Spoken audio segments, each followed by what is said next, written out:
পেয়েছো আমার হাতে একটা পার্সেল আছে।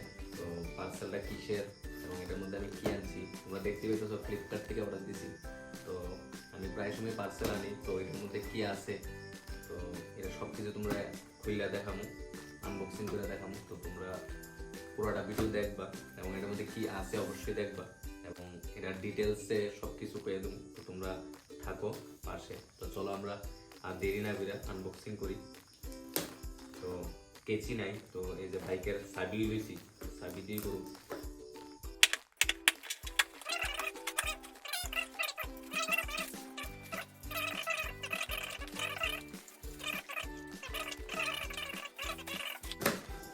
এটা আমার দরকার নেই, ফেলাই দিলাম। তো যেটা হয়েছে গিয়ে সেটা এটা হচ্ছে কাপিবার হিমালয়ান শিলাজিৎ, তোমরা দেখতে পেয়েছো এটা ট্যাবলেট ফর্মে আছে। আর এটা হচ্ছে আমার কাপিবা শিলাজিৎ গোল্ড। তো চলো দেখি এর মধ্যে কি আছে, আনবক্সিং করুন, দেখতে থাকো আমার সঙ্গে, চলো।